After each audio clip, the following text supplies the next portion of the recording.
Good morning and welcome to our session around what we've fed into the Scnd review and how.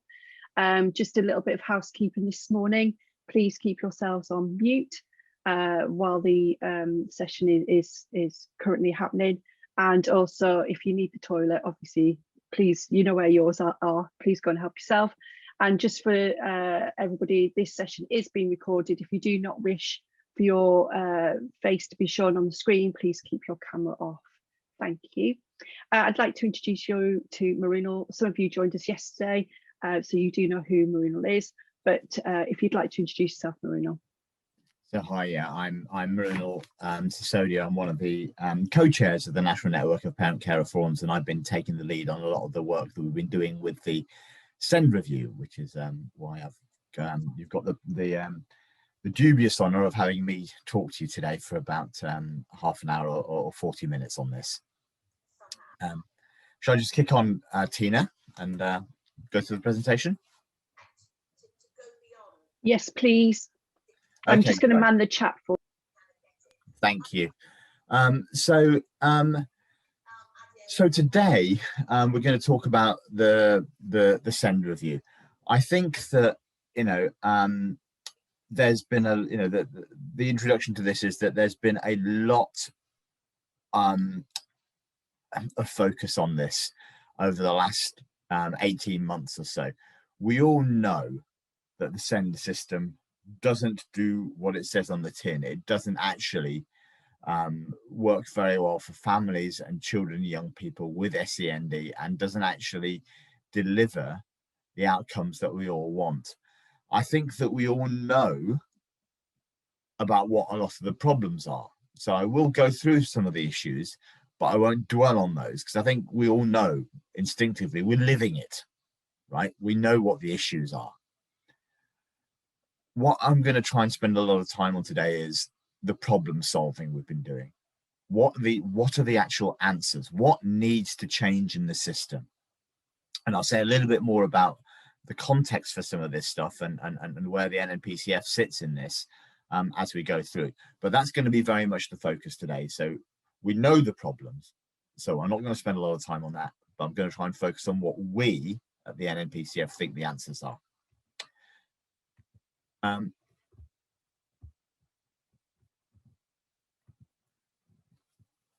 So there's four broad sections to what I'm going to cover today. So firstly, I will spend a little bit of time just getting everybody onto the same page around what are the issues in the Scnd system. The next up, I'm going to talk a little bit about the history of the Scnd review. It's been going for a long time now, since it was officially set up in September 2019. So I'm going to talk a little bit about what the Scnd review has been doing in that time. Then I'm going to talk a little bit about what we as the NNPCF have said to the Scnd review, and what our interactions with the Scnd review has been. And then I'm going to talk a little bit about what we at the NNPCF think some of the key answers are. Now, I think to put this into context, the reason we put this presentation in now is because two reasons, really. Firstly, we're hearing that the Scnd review is about to report in some way, shape or form. So they've said that in spring, they will be publishing some sort of consultation document around what their findings are. So I think it's really important. We wanted to get this webinar, this message out there for you at this point in time, just ahead of that publication. The second thing, and there is put our hands up here, is that we have been working with the Scnd review team very closely over the last 18 months. But I'm really conscious of the fact that we had a big burst of activity in the end of 2019 and early 2020, where we held a lot of we held a lot of sessions with PCFs and with parent carers across the regions, which you as our members were very heavily involved in. But then really since March 2020, it's gone quiet. We haven't shared with you very actively what we've been doing with the Send review team. And it struck us that, you know, whilst you will all understand why that is, that we were very busy communicating with you around what we've been doing around coronavirus, it suddenly struck us that actually we've done a lot of work with the Send review team as well over the last year. And we hadn't actually taken a pause in the mayhem of coronavirus to actually share that with you. So there's two reasons why we wanted to talk to you today. Firstly, the imminent release of some output from the Send review. And secondly, honestly, it's a bit of a catch up and saying, you know, sorry, we should have done this earlier, but I'm sure you'll forgive us because we've been very heavily engaged in other stuff. So I'm just going to step through that. So the first section is on what are the issues with the Scnd system. 5 minutes or so on this. We haven't delivered on the 2014 reforms. I think that's a really key message that we hear from our membership, and we know as well that you know, we're living it. So just a few of those headlines. These are the really strong themes that we hear at a national level. There's lots and lots and lots of detail under this, and lots of other things as well that we could mention. But these are the three really big headline things that we would pull out at this around the Send system at the moment. The experience of children in mainstream schools is very poor. You know, we know the exclusion rates are high. We know that SEN support is doesn't really support children particularly well. We know that schools are reluctant to admit that a child has SEN. Moving on to those children that have education, health and care plans, we know that those plans are of a very, very mixed quality. Some are excellent, many more are quite poor. And not only are the plans not up to scratch too often, but we hear time and time again that the services that are actually written into those plans aren't being delivered properly, aren't being delivered to the satisfaction of families. The third big thing that we hear about is that when our young people leave the education system, it is still a cliff edge. There's very often isn't a satisfactory destination for them. You know, the lives that face them when they leave education can be really, really scary. But the message would be given, the one-liner for us around the 2014 reforms are that they were the right reforms, but they landed into the wrong environment. And what I'll do is I'll spend a little bit of time just unpicking that statement a little bit. What do we mean by that? So the right reforms, nobody disagrees with the principles of the 2014 reforms. You know, nobody wants to go back to a system that is predicated upon confrontation between families and those who provide services. We want a system based upon co-production. Nobody wants to go back to a system where it's provision driven rather than outcome driven in principle. Nobody wants to go back to a system where the regs say it's silo working rather than joint working. So these principles of co-production, being outcome driven, being joint working and wrapping around the family and the child that are baked into the reforms are right. They just haven't happened. And why haven't they happened?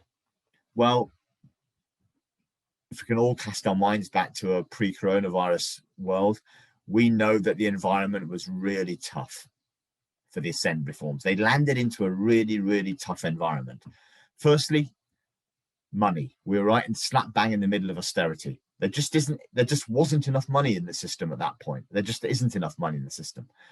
Secondly, the money that is in the system isn't being used effectively. Services aren't joining up and co-producing to effectively use the money that they do have. The next point is around the incentives and accountability of leaders. So schools just aren't incentivized to be inclusive. We see that through things such as the inspection framework, through the things such as the school league tables, which are still very academically focused. And Scnd is and remains a very low priority across sections of health and social care. If you go and ask a CCG commissioner what keeps them up at night, and they say old people. If you go and ask a social care commissioner what keeps them up at night when it comes to children, and they say safeguarding. Scnd isn't top of the list. And we hear time and time again from families that the consequences for failure aren't strong enough. That when the system lets you down, it's very, very difficult to do something about that. Next up, we're talking about leaders, managers, and staff just aren't equipped and supported to deliver. Frontline staff, who many of whom want to do a really good job, just haven't got the resources and the support to do what they need to do. Many of them don't know the law, and many just haven't brought in or haven't made the transition, been allowed to make the transition to some of the cultural changes and the principles changes that we talked about earlier. And lastly, but not least, we don't think there's enough co-production in the system, both at a strategic level or at an individual level. And prior to the COVID-19 crisis, there were a raft of reports. There was lots and lots of things that came out. So this is what we've been saying at the NNPCF around the state of the Scnd system, but we're not the only ones. So there's an Education Select Committee report, there was a National Audit Office report, there was the Timpson review into school exclusions, there's the Ofsted and CQC findings from the local area inspections, there's the messages we get back from the tribunal service around what they're seeing. We see the Special Educational Consortium, which is a coalition of charities and not-for-profit groups that work in the area of special educational needs. Their position statements say the same things. And our partners at Contact, who are leaders in the Disabled Children's Partnership, have been highlighting these same issues. So it's not just us. There's actually huge consensus around the whole sector, including government, about what some of these issues are. And back, if you cast your minds back to July 2019, when the NNPCF met with Nadine Zahawi, who at that stage was the Undersecretary of State for Children and Families, we asked him for two things. The one being proper funding for Scnd services, and the second thing we asked him for was a cross-governmental strategy to address the issues in the system. Now, to some extent, we got both of those things, because in the autumn budget in 2019, the Chancellor announced an extra £750 million or so for Scnd into the high needs funding block, which was very welcome, but not enough, but very welcome. And we also got the Scnd review, which was the second of those things, the cross-governmental review.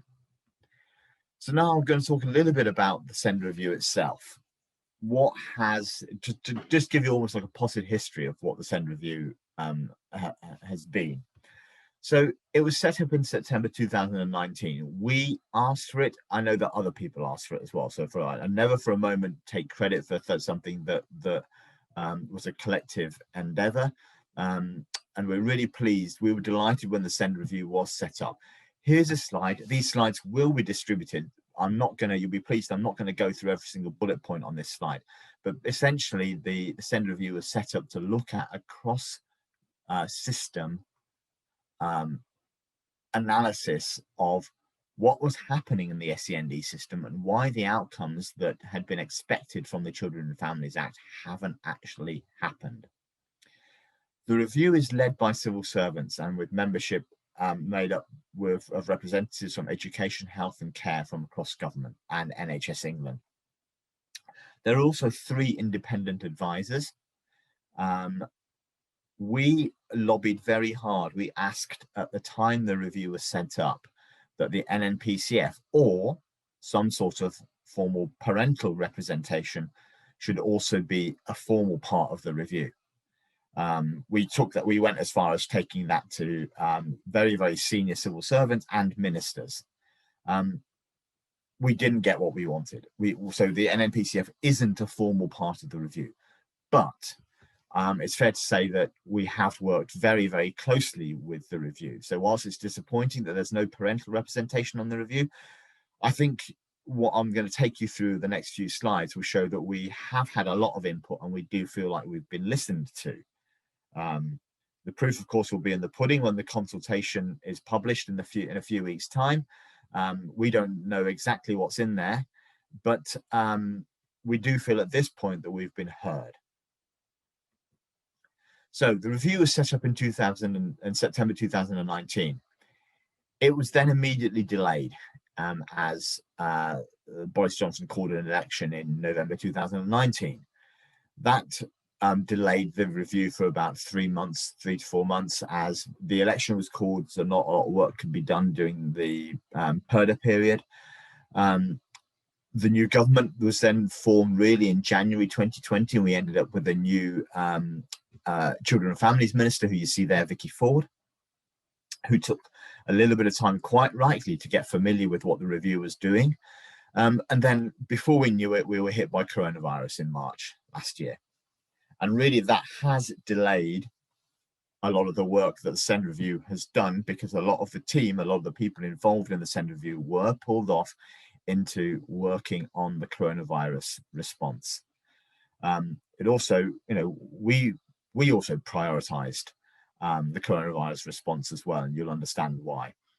But we're at a point where the initial report is due to be published imminently. I suspect that it will be after the elections in May, the local council elections in May. So I wouldn't anticipate anything from them, from the Scnd Review, to be published until at the earliest late May, probably early June. But that's my guesstimate of timings. Don't take that as an official statement in any way, shape or form. So what input have we had into the Scnd Review? Well, here's the timeline. At the same time as the review was being set up, we were heavily involved in discussion on the scope of the review, the composition of the review team, and the objectives of the review. And we feel that some of our key points were taken on board, and mainly being that it could not be and should not be just an education review, that it needed to be a cross-system review. As I said earlier, our request to be a member of be an integral part of the review was unsuccessful. We then actually had a lot of activity where we input into the Scnd Review very heavily. The set piece there being, we actually, those of you who were able to attend our conference up in Chester in November 2019, we actually devoted half a day to inputting into the Scnd Review. And the Scnd Review team came and joined us at that conference, and we worked with them on that. We then had, as the new government was formed, we had a number of conversations with Vicky Ford about the Scnd Review and about the direction we felt it should go, which were very productive. As I said, the last year we've been very devoted to coronavirus, and then more recently, really since the back end of 2020, we've been holding what we've termed Skunk Works sessions. And I'll say a little bit more about what those are, because that's really the meat of what our recommendations into the Scnd Review have been.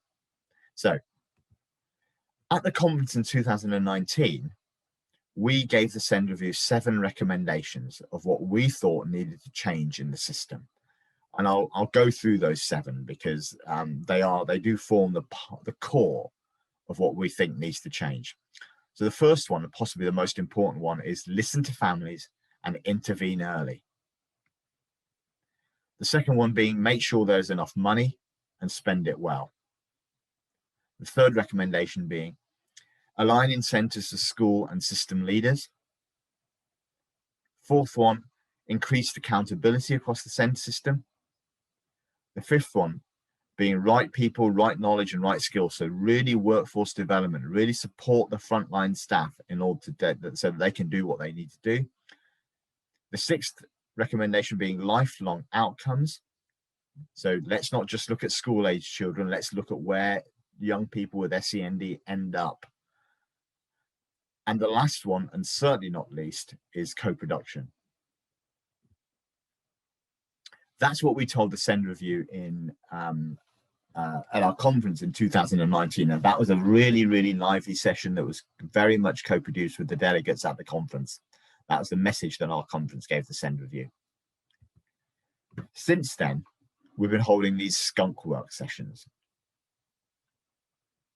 So I can hear everybody thinking, what on earth is a Skunk Works session? So Skunk Works is something, is a development methodology. It was used by Lockheed Martin when they were developing the faster than sound planes, the first faster than sound planes in the 1940s and 50s and 60s. And it's basically a way where you get a number of very knowledgeable, very passionate people, experts, into a room, and you spend absolutely no time talking about what the problem is, because everybody knows what the problems are. Everybody's an expert, and you work very, very quickly, very innovatively to try and create solutions to those problems. So it's basically a development methodology.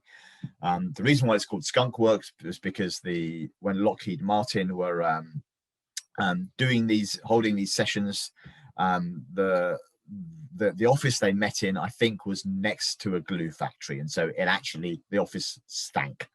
So they called them Skunk Work sessions, and we've held a number of these Skunk Work sessions as the NNPCF, and we asked ourselves four questions.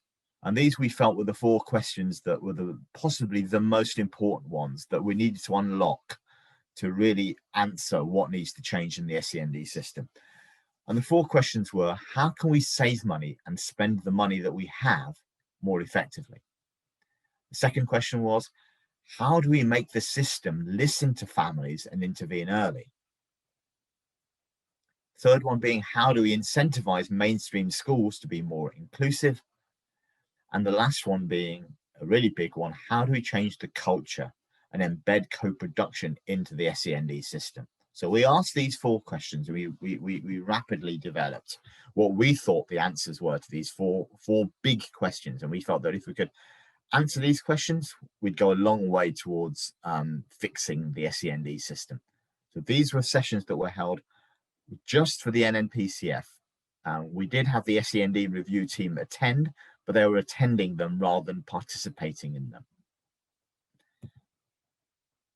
And what was really interesting, that across those four very different questions covering everything from money to co-production, we kept coming back to the same answers. We kept coming back to the same 4 or 5 things that we think needed to change. And it was really interesting in these deep dives in this, when we were thinking about it really hard, we think there are some silver bullets.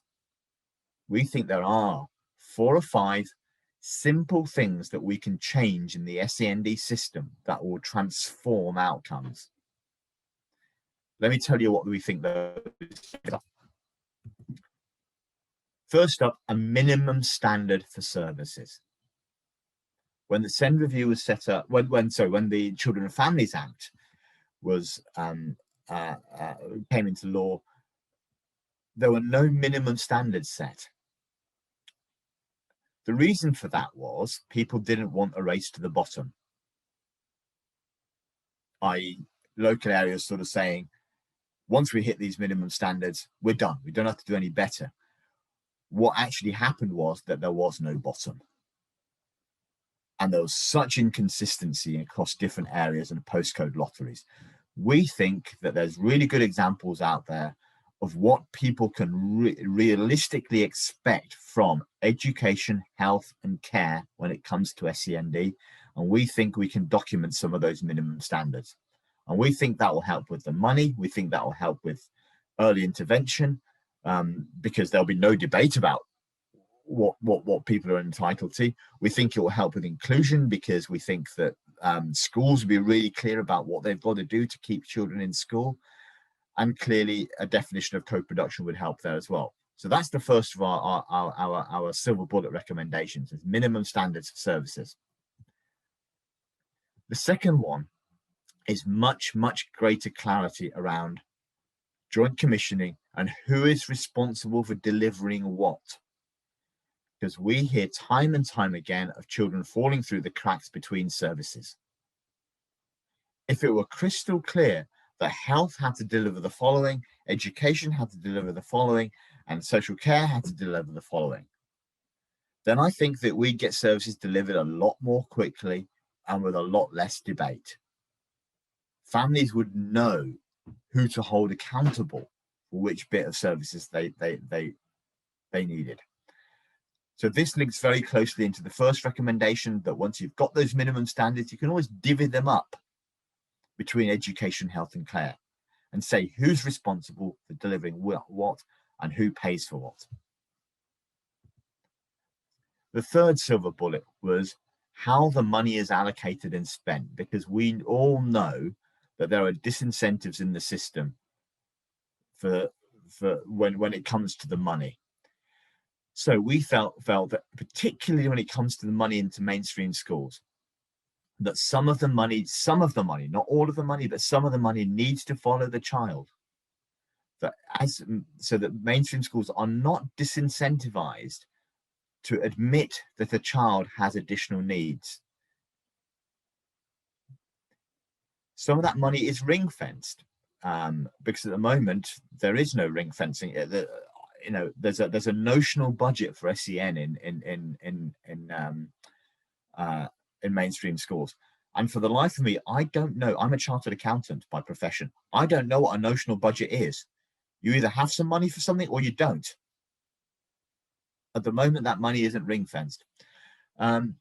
We want that money to be spent in co-production with families. So if money is available for a young person who has additional needs, before the school spends any of that money, please have a conversation with the family about how it might most effectively be used, because the family will know, the young person will know what will help them the most, rather than the school kind of trying to guess and say, this is what we've got available. And then the last one being improved transparency. If schools were required to publish exactly how they are spending their Scnd money, I think that would increase scrutiny, it would increase focus, and you'd see a much more thoughtful spending of that money than we do at the moment. The fourth section we felt we could really improve on was inspections and data. We know that the data that the DfE gathers, that NHS England gathers, drives behaviour. What I mean by that is, take for example, the transition between statements and education, health and care plans between 2014 and 2018 was a key metric. The Department for Education were gathering those statistics.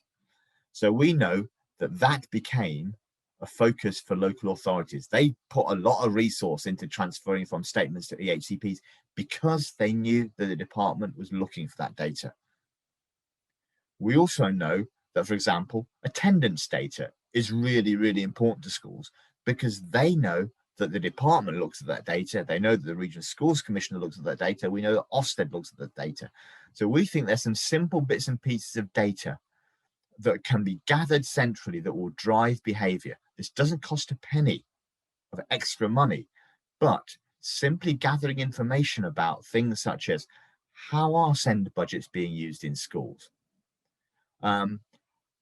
What about statistics around the time it takes between a parent putting in a request for early help and actually getting that early help, getting a response from education, health or care services? That's really simple data to gather again. We can compare that data to what other schools and areas are doing, other local authorities are doing. So there's lots and lots of simple bits of data we could gather that would help drive behaviour in the right direction.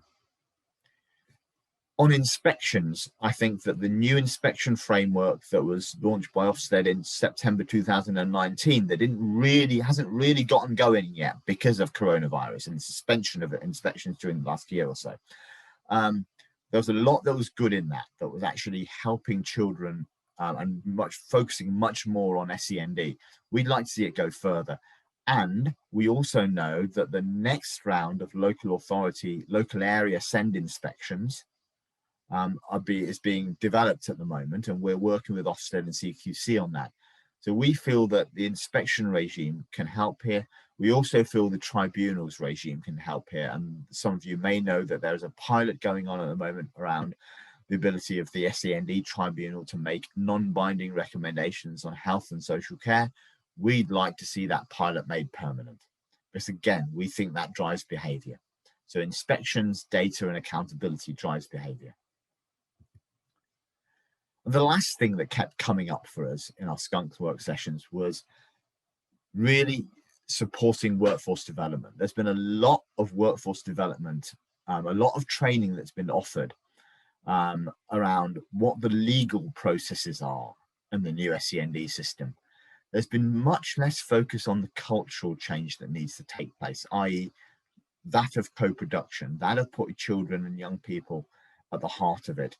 Whilst there's been some work being done around sharing good practice, we think that if we were to put this sort of cultural change on the same sort of basis, the same sort of platform as we have been talking about the legal changes, we think that would help really drive improved outcomes for families. So 5 things we think need to change in the system that would offer us the key to unlocking better outcomes. And these are really the in conjunction with the 7 things that we came up with at our conference, these are the drill downs into 5 really tangible policy changes that we would like to see come out of the SEND review. Minimum standards, clarity on who pays for what and who's responsible for what, how the money is allocated and increased transparency around the money, look at different things through inspections and data, and then really focus on workforce development. So yesterday, we spoke a little bit about what comes next for the NNPCF over the coming year. And we're talking about 4 things being really important over the coming year. COVID hasn't gone away. I think that we're going to see, I don't think we've seen or understood all of the impact of COVID yet on our children. And so there's going to be a lot of work that we at the NNPCF need to do around COVID. The next one is the Nhs Long-Term Plan. That's cranking up, and there's going to be more on that from us over the coming weeks and months. We'll try and share what our thinking is there. The third thing being improved accountability in the SEND system. So this is the local area inspection regime and also the single route of redress that I spoke about earlier. And lastly, but not least, is the SEND review. We're going to continue to work very heavily with the Department for Education and the SEND review team to try and land that in a way that really helps families. But those are the 4 things that we're going to work on over the coming year. Those are our external priorities. And the SEND review remains a really, really big opportunity for us, because it is a second bite at the cherry, potentially. We know that when the 2014 reforms, as I said earlier, didn't land for us, didn't really deliver everything that we were hoping for. There was some improvements, but didn't take us to where we needed to be. The SEND review is a second bite of that cherry, and so it's really important we focus on that and get that right. So that will remain a major strand of work for us. The last things I just wanted to say on the SEND review are that because it has been delayed so much, first by elections and then by coronavirus, there's a real head of steam built up behind it. There's huge amounts of speculation out there around what's going to be in the SEND review. In the last 10 days, I've been told that the SEND review is going to scrap education, health and care plans. In the last 10 days, I've also been told that the SEND review is going to standardize education, health and care plans. Now, the truth probably lies somewhere in between. We don't know, but there's a lot of speculation out there. So please don't listen to the speculation. Hold your horses and wait for the review to publish. The second thing to say is that we've had a year of coronavirus, coronavirus has dominated the last year, but the problems that were underpinning the system in February 2020 have not gone away. They are still there. And the Sen Review is going to have to deal with those problems, and then also deal with what we've learned and the fallout from coronavirus. So the challenge just got harder. We're going to continue working with the Sen Review team, and they're coming to talk to you this afternoon. So I think there's a session that starts at 1 o'clock. So we're going to give you an hour to go get your lunch between this session finishing and the Sen Review team coming to talk to you. And they will come and talk to you about the work they have been doing. I think I just need to manage expectations that because the review has not published yet, they're not going to be able to share much with you about what their findings are. They might be able to hint at some of the directions they're going in, but they're not going to be able to tell you what is in their review. But I think we just need to carry on talking to the review team, carry on trying to influence their thinking, and make sure that what we want is in the review. Because let's be clear about this, what we're putting into the review here is quite different from what other sectors are putting into the review, are asking for from the review. So local authorities are asking for quite different things to what we're asking for. So they're certainly not, going to be asking for additional increased transparency around where they're spending their money, or additional data to be gathered, or for much greater stipulation around how they spend their money. We know that these are things that local authorities aren't going to be asking for, but there is going to be some things that they are asking for, certainly when it comes to additional money, which we would agree with. So there's going to be some areas that different sectors are going to agree on, but there's going to be other areas that different sectors are going to disagree on, and they're asking for different things. And that, I think, is the heart of what makes this Sen Review so very difficult, because what parents and carers and families want from the Sen Review, what we want to see to change, might not be the same things that other sectors do. And somehow the Sen Review team has got to balance all of that up. And I think it's almost inevitable to manage your expectations. We are not going to get everything we want out of it, but that won't stop us asking for it. Equally well, nobody else is going to get everything they want out of the Sen Review. So there is, everybody's going to be a little bit disappointed.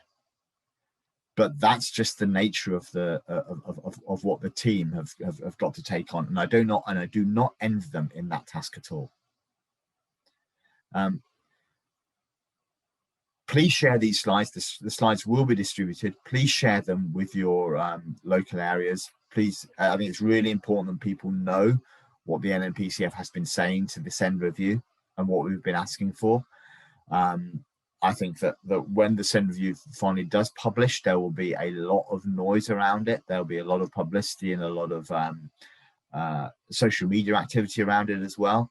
And I think that it's really important that we get our messages out there before that, so that we are crystal clear around what we have been asking for and what we've been saying. So please share this. If you need support from your regional steering group member to do that, then you know where we are. Please contact your NNPCF steering group member.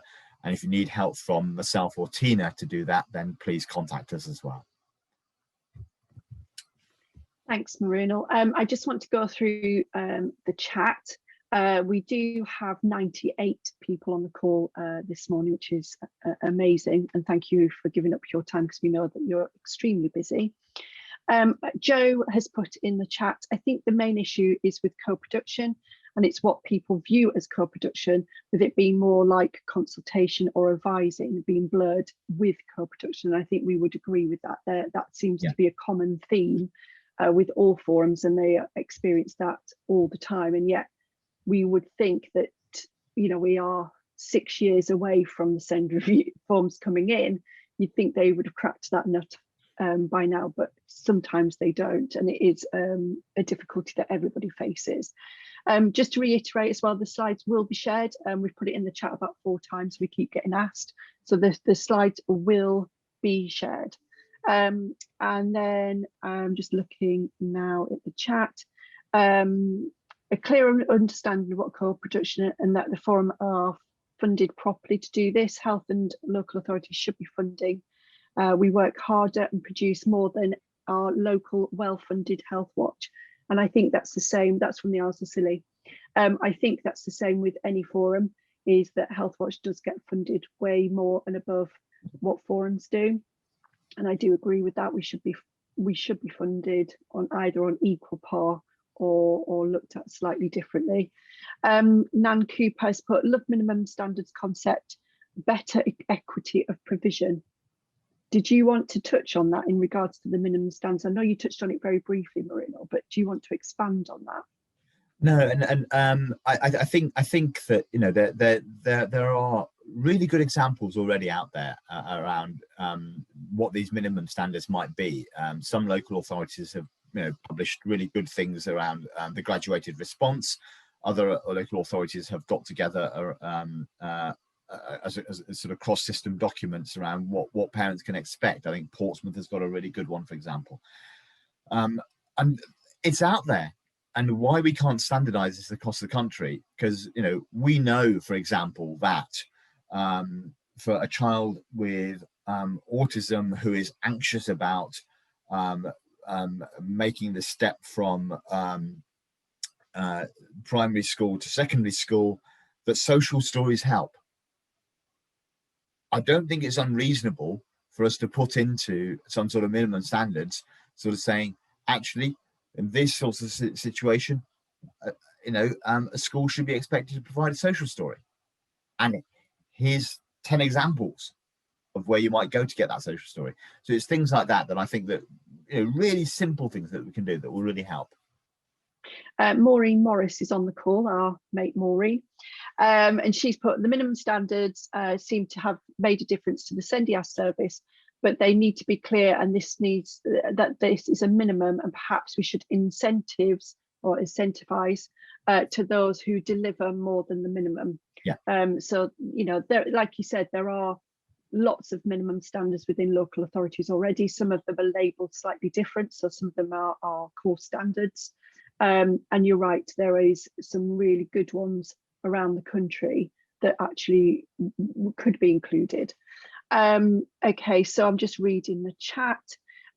Paula has put, that's a big step to get schools to talk to parents like that, to recognise them as experts by experience. And that does seem to be a common issue, is that schools do not co-produce with families.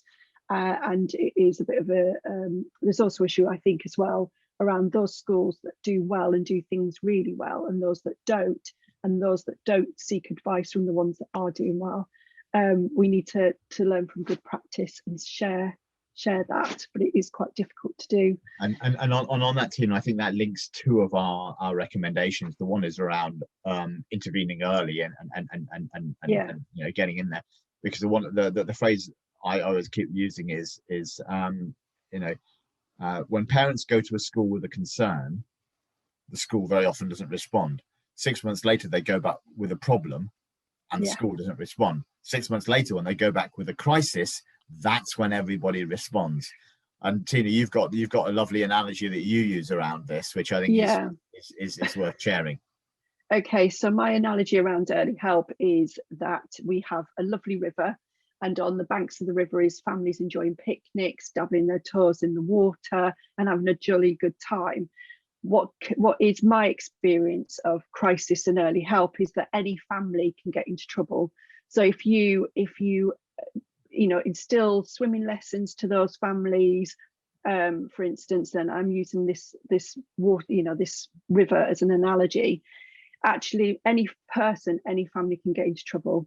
And so they can get too deep, they can get up to their, you know, past their necks in it, they then can get into trouble. And what happens is that people wait, and then they ship in these helicopters, because at the end of this river is a great big waterfall and people fall over the edge. So they then fly out and rescue these families on the precipice of this waterfall, and actually if they put their money into giving every single person swimming lessons at the beginning, no one would need the waterfall, the helicopter, or very little. And so that's my sort of, I work in visuals, and I'm really sorry if it's made people think, what, how is that going to work with early help? That's how I describe it. So if you put the money in early, give people the skills to handle crisis, then you wouldn't need to spend money at that crisis point, or that much money at crisis point. There will always be a couple of families that will get into trouble regardless, but it's about to put in the skills in early on. So that's my analogy. Okay, so somebody else, well, it's Maureen again. Publishable data on tribunal rates and numbers that LAs lose or concede would be a driver as well, which is a very good point. I think we need to share more data around mediation and tribunals, because that will show which local areas aren't listening to that co-production thing and end up in tribunals, possibly. And just looking through the chat now. Ros has put qualitative data from tribunals so we can learn from mistakes and not keep repeating poor practice. It's a good one. Maureen again, families dealing with mental health issues and the consequences of long COVID in the families as well, which is what you touched on, Mrunal, towards the end, about COVID affecting services, which is really important.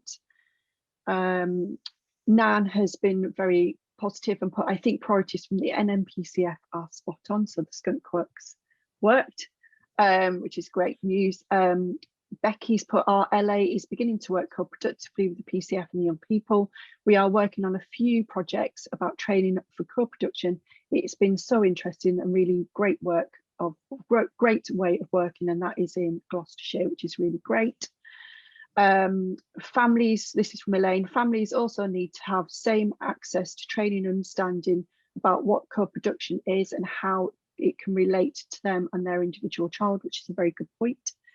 Because if families do not understand co-production, they can't change services in their locality, which is great. Kath has asked the question, we were waiting for this to turn up in the chat. Are they going to replace EHCPs with something else if scrapped? We knew this question was going to come up, Mrunal. We've been waiting. And Kath, you waited until 11:43 to post it. I thought it was going to be one of the first questions, if I'm honest. So do you want to answer that, Mrunal? Because we know the answer. I haven't written the Send review, but there is nothing at all to indicate that the AHCPs are going to be scrapped. So if anybody, if you hear that rumor, it is just a rumor. And actually, Helen Nix has put in the chat. Helen's replied to it. Yeah. So Helen, who is on the call, I don't know whether she wants to show herself and give everybody a wave, because she will be on the call this afternoon. But she's from the Send review team and has said we're really not going to scrap EHCPs. So we knew that. Yeah. Okay. So somebody else put, what about data from LGO? Again, so, LGO tribunal appeals and are a key element of data as well. Yes. Yeah, and the fact in Buckinghamshire has said about her point about co-production, and it needs to embed the culture of co-production because all management theory makes this a key priority to deliver change, which we would agree. We are agree, yes. For that. So Solihull, our LA had a new director of service, a head of Send and Start team manager, EHCP manager. Within 6 months, they have asked for a co-production agreement with ourselves and CCG, which is really good. We are hopeful that this will help us move forward and make some big changes, which is great. And Solihull is going through quite a few changes themselves as a PCF. So it'd be really interesting to see that work moving forward. So keep us informed, Steph. Somebody likes my analogy. Thank you very much. I'll take that. And she said, this is who is, as a qualified accountant, I am now a holistic therapist through doing it myself. So that is Donna Marie. It is very worrying when schools don't listen to parents at the first step when concerned about before crisis occurs, which we agree. We are always saying about starting things from the very beginning co-produce something in the you know, in the early days, and then you won't need to go into that crisis. Co-production is often deemed okay and good from team leaders, but isn't disseminated to frontline workers, who are often the people who need the knowledge more. I agree, but I also agree that sometimes in certain areas, it's not just the officers or the ones that are doing the work on the ground, but actually the ones much higher up, which obviously when you get a local area inspection, they look at. And I do think that it just needs to be everybody's business. You know, Scnd is everybody's business, whether you are on the front line, whether you're on the ground, whether you're a parent carer, whether you are a CEO of a local authority. So I sort of agree with that. Oh, Tracy from the Isles of Scilly, I'll be using Tina's analogy through the rest of this week's meetings. Okay. Cornwall have nicking my analogy as well, really sorry. It's both a strategic as well as individual thing, and I agree that parents don't get training to help to understanding this. I'm not quite sure what Joe is alluding to then, but I'm guessing it's about co-production. And supervision is needed for frontline workers to support with complex cases, including parent carer reps. I think that's very true. I think complex cases are tricky by definition, and often will need a multi-agency approach, and that can be quite difficult to manage. So Jean's then said exactly what I'm saying, everyone's business, not just strategic managers, about co-production and families, which I get, I fully understand that. I think it is everybody's business, and they can only deliver the services if everybody works together. And Louise from BCP, we are delivering some presentations to LA staff. Many don't know what the role of the forum is, and you will get that however long you've been in this work stream. I've been in a forum now for 7 years, and we still come across people who don't know what a parent carer forum is, and they think it's a PTA or just a nosy bunch of parents. And then within 5 minutes, they quickly get rid of that illusion. So and Kay again from Cornwall said, I agree, Jean, it's for everybody's business. Steph has come back and said loads of areas have lost the key workers, so families struggle to manage all professionals involved with their child's case. Steph, there is a piece of work currently happening with NHS England if a child's got autism, where they are introducing the key worker programme. Happy to touch base with you if you need some information about that. Although your regional rep, which is Zara, she will have that information as well. Yes, Benedict, they think that we are an advocacy service. How many people in forums have been asked to do that? Can you come and support our young person on a one-to-one basis in the meeting? Is there anything else? We've got actually 8 minutes left. Happy to take questions face to face if you want, rather than put them in the chat. If anybody wants to ask. Helen, do you want to come on camera? I'm just asking Helen. No, she's not going to, I don't think. I'm trying to. Sorry, one of the many things you're about to discover from me is that I'm really not that great at IT. But I think, I mean, I hesitate to say too much because I've got a 10 to 15 minute presentation that I'm supposed to be giving in an hour's time, and you know, I don't want to give out all my content. It's just nice to introduce you, though, isn't it? Yeah, but it's nice to introduce you. Yeah, so my name's Helen Nix. I've been working on the Scnd review since January last year. I was one of the people that basically I stayed on the Scnd review throughout last year. I spent a month trying to make sure that there was enough PPE in special schools to keep kids with EHC plans in school, but apart from that, I've been here throughout. It's really, really humbling to listen to you all, and the sense of weight of expectation. I was messaging discreetly with Tina about that. If I thought about the weight of expectation that we are trying to manage, I wouldn't be able to get out of bed, because it's just too much. It's going to be a document. It's going to be a good document, and we're working so hard on it. I cannot tell you. It's going to be a document, and it's going to be the beginning of a long journey. But I mean, again, I'm actually nicking a line from later, but you couldn't have had better advocates than Mrunal and Tina and everybody else that we've been working with. They've been so amazing, and we have listened to them so carefully, I cannot tell you.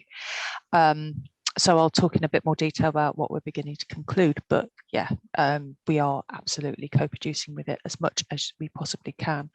And on this question about co-production, I think we're trying really hard to find the best way of putting that to denote how important it is, in a way that speaks to all agencies. So that's complicated, but we are crystal clear on the need to do it, because for what it's worth, I worked on the original 2014 reforms.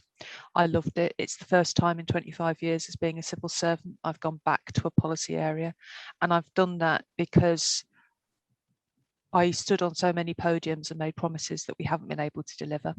And on one level, it makes me really sad. And on another, I think, right, Mrunal's right. We've got a second bite of this cherry and we are going to make it better.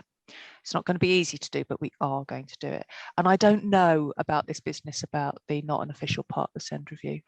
It's a false distinction to me. That was before I got here, but I'll ask my bosses and see if we can get you an answer on that.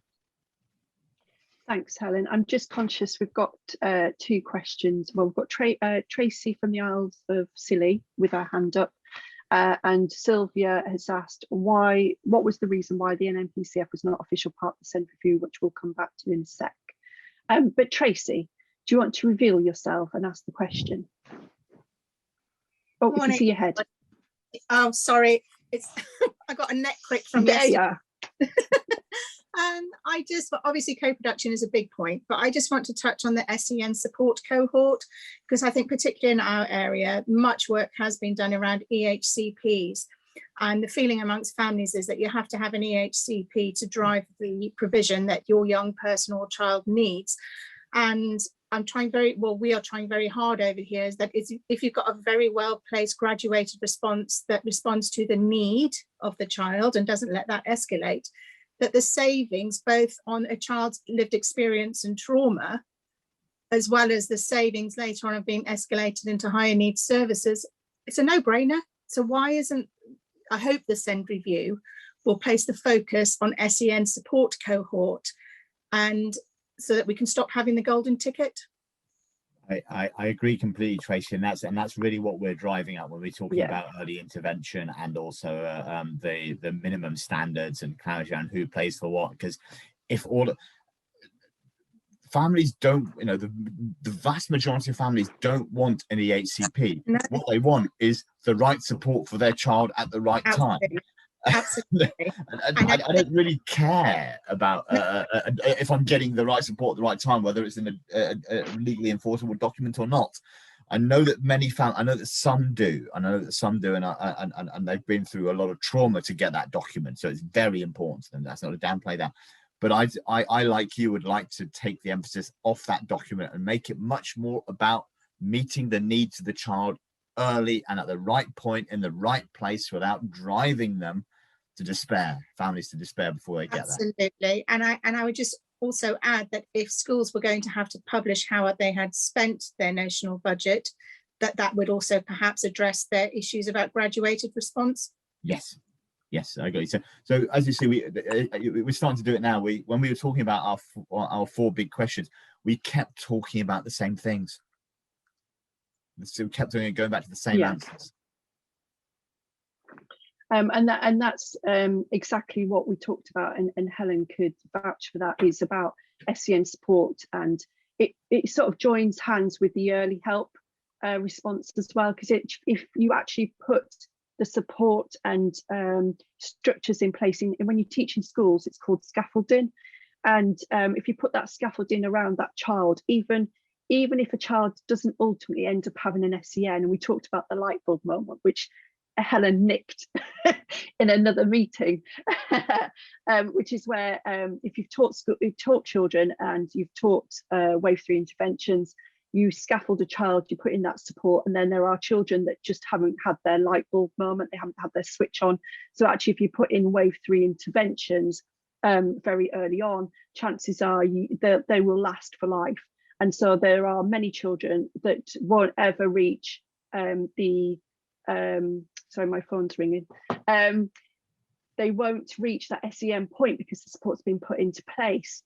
So we need to focus much more on those children at SEN support levels. We did sort of say that. Before we go to Benedict, and I'm sorry if I don't pronounce your name properly, I'm sure you get that quite a lot.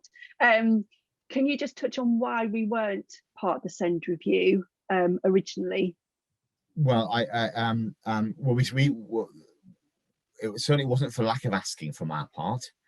We were very adamant that there should be parental representation, and because that was evidence in co-production at the highest level.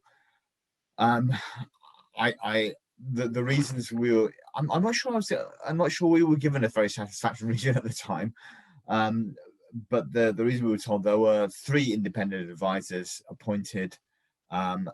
We have a seat on the Send System Leadership Board, the chair of which, as some of you may know, is Tony McCardle, and Tony McCardle is one of those independent advisors. So we were told that we had that route to representation.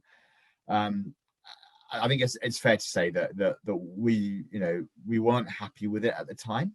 And when I said, we did talk to ministers, but as Helen has said, we do feel like we have co-produced with the Send review team, regardless of not being official members of the review. Yeah. So Benedict, do you want to come in, and you'll be our last person to have a question before we end this session, so everybody can have lunch. Thank you so much. I hope it's not out of place. I was really interested in all of this review if the notion and the conversation of curriculum has come into it, because we hear from so many parents whose children are fettered by the national curriculum, who actually, if they had access to BTEC level 1s, for example, pre-GCSE, that would give them that pathway kind of that hopefully would avoid the cliff edge you talked about earlier. Mm-hmm. And I just wondered whether curriculum is part of that conversation. It is, yes. And where that comes through is very much in the space around the alignment of incentives for school leaders and lifelong outcomes, is where those 2 threads come through. And what I completely agree with you that I can't remember when it was. It's going back something about 5 years ago. There's a real trimming of the curriculum offered, particularly by FE colleges, where a lot of the non-academic, more vocational courses that many of our children go on to do and succeed in were really cut back. And I think for me, the conversation starts a lot earlier, though, because we have children who are languishing kind of from 11 to 15, waiting to be able to access those more vocational courses. And I think that for us as well, that there's a real thing around focusing less upon the academic achievements of a child, which comes through in the points we're making around the incentives for school leaders, which is, let's be clear, 5 A to C's, as drives school behaviour. And now that's been replaced by Progress 8, which I think is better than 5 A to C's, but it is still very academic. And I would like to see much more holistic measures of what success looks like for our children beyond the academic world. And I think we're not the only people saying this as well, because clearly some of the academic pressures feeds into some of the children's mental health crises that we're seeing at the minute. And it's a very live issue at the minute when we're talking about catch up. And the one poster we might get made for us on NNPCF on catch up is not just academic, and we want happy children before we want children who pass their exams. It's very much as parents. It goes well, and it goes hand in hand. If you've got children that are happy and are dealing with their emotional, sort of mental health, that actually they'll be more academic anyway. They'll be more focused, because if you don't, it just doesn't go hand in hand. And so that, and we've spread that back. We've sort of said, you're missing a trick. if you have happy, healthy children, they will be fine and more focused in the classroom if that's where you need them to be. And if it only works for those children, let's just be clear, because there are lots of children that really aren't academic, and that's fine. They've just got to be, they've got to learn some other skills, and that's perfectly perfectly normal to do. I'm just conscious of time. Yeah, we've got to give people...